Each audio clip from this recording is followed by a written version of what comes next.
मेरे को बहुत ज़्यादा टाइम लग गया इलेक्ट्रोस्टैट्स के नोट्स बनाने में। मैंने बहुत टाइम वेस्ट किया अपना, और 12:20 को 12:10 को बोला था कि, और अभी 3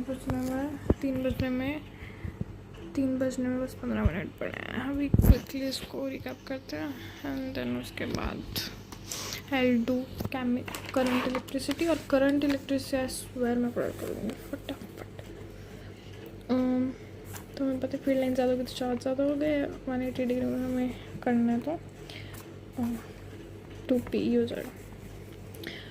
ये हमें पता है इलेक्ट्रिक फील्ड के क्यू बाय आर स्क्वायर, और रेडियल पॉजिटिव नेगेटिव होते हैं तो रेडियल इनवर्ड्स होते हैं या रेडियल आउटवर्ड्स होते हैं।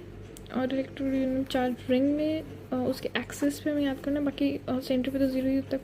एक्सिस पे क्यू एक्स, ये वाला डिस्टेंस 1x² + r² के बाद 3/2, और मैक्स होते हैं r/√3 पे जो होता है वो मैक्स होता है हमारे पास इलेक्ट्रिक फील्ड। और फ्लक्स जो है, फ्लक्स हो गया 5 = a vector dot a vector area. तो Gauss law E.A equals charge enclosed upon epsilon naught, और जो E होता है वो फॉर ऑल चार्जेस होता है ना आउटसाइड में। अभी इसका एग्जांपल ले तो सेंटर में अगर क्यू बाय एप्सिलॉन नॉट है हमारे पास,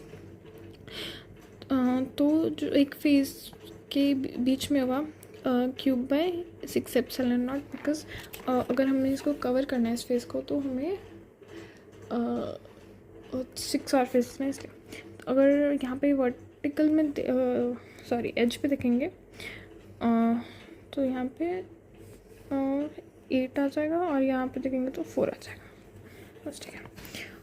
ये ज़्यादा ज़रूरी नहीं है कि शायद ये आए, पर आए तो है, बस किया हुआ है। अगर आया तो शेल मतलब होलो के हो गए, तो होलो में क्या होता है स्फेरिकल शेल, तो उसमें 0 होती है इलेक्ट्रॉन इनसाइड तो, और आर पे होती है अपॉन आर कर दो कैपिटल आर, उसके ज़्यादा हो जाएगी तो वही कैप जो जितना हाई डिस्टेंस उससे कर देंगे।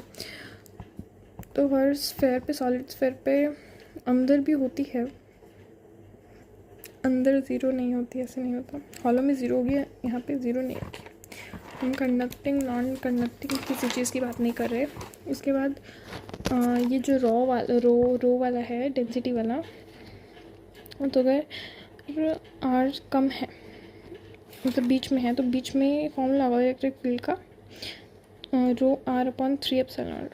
और अगर सरफेस पे तो सरफेस के बाहर है तो ये फॉर्मूला होगा। अगर सरफेस पे तो ρr/3 एप्सिलॉन सेम ही है, बस आर की वैल्यू यहाँ पे स्मॉल आर है जो है अंदर डिस्टेंस, और ये है सरफेस के बाहर। उसके बाद पोटेंशियल एनर्जी जो है सिस्टम की 2 की हमें KQ1 Q2/R हो जाती है। और अगर पोटेंशियल देखना है तो potential energy internal upon charge हो जाएगा, क्योंकि अगर चार्ज एक हटा देंगे तो वहाँ पर वोल्टेज आ जाएगा ना ऊपर। और पॉइंट चार्ज से पोटेंशियल होता है KQ/R। अगर ग्रुप ऑफ है मतलब सिस्टम है चार्जेस का, तो उन सबको प्लस कर देंगे, उनके सबके पोटेंशियल्स को प्लस कर देंगे,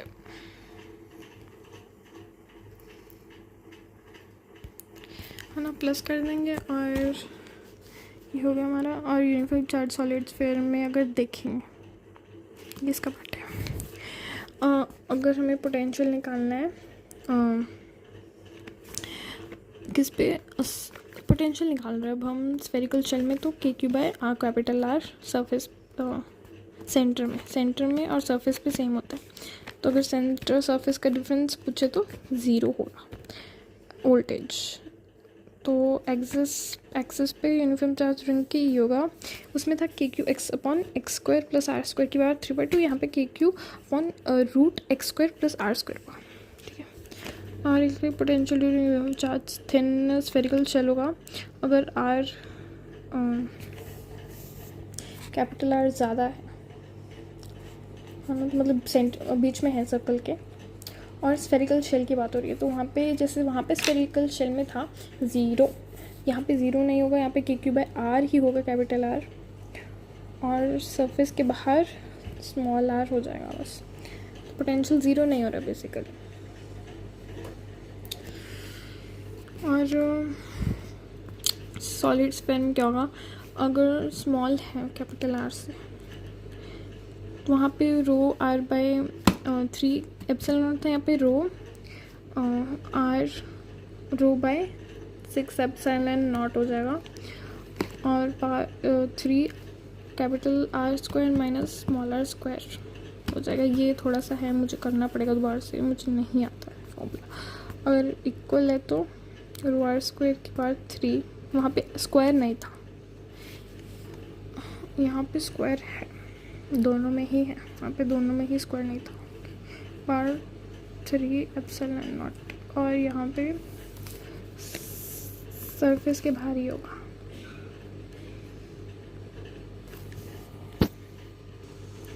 इसके वैसे क्वेश्चंस नहीं आते जनरली, पर अगर आ गया तो ये ग्राफ में हमें पता चल रहा है कि जो सरफेस पे है, हमें पता है सरफेस पे है तो रो आर स्क्वायर, जो सरफेस का डिस्टेंस है R, capital R upon 3 epsilon naught, है ना। अगर सेंटर में पूछा तो सेंटर में होगा रो आर स्क्वायर के पार अपॉन 2 एप्सिलॉन, जो सरफेस वाला आ रहा है ना वही लेंगे सेंटर में भी, क्योंकि हम वोल्टेज की बात करें बेसिकली, तो वोल्टेज में ऐसा हो रहा है, हम क्या कर सकते हैं अभी। इलेक्ट्रिक डाइपोल के फॉर्मूला आता है चार्ज इनटू डिस्टेंस, है ना। और अगर हमें एक्सिस पे देखना है electric dipole, electric field axis पे पोटेंशियल के कारण, तो 2kp सॉरी उसके कारण डाइपोल के कारण तो 2kp अपॉन आर क्यूब।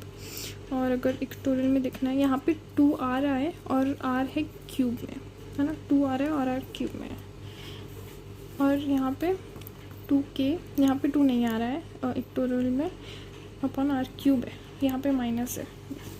और अगर हम वोल्टेज देखें तो वोल्टेज में 2 भी नहीं आ रहा है और क्यूब भी नहीं है, स्क्वायर है, 2 तो है ही नहीं, पी के पी अपॉन आर स्क्वायर, यहाँ पे वोल्टेज इक्वेटोरियल होता ही नहीं, 0।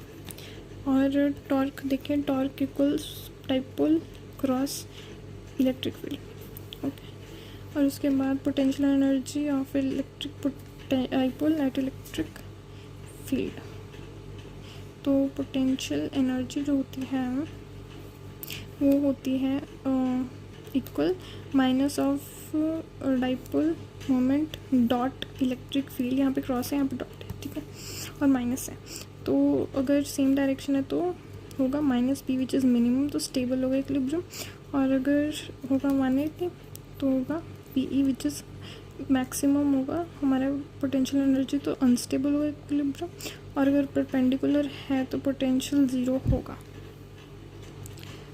0 ही होगा। हमने इसी में देखा था कि अगर 180 डिग्री हम मोड़ रहे हैं, डन हमारा हो जाएगा 2p। और यहाँ पे कंडक्टर्स की बात करें तो कंडक्टर में अंदर इलेक्ट्रिक फील्ड 0 होगी, और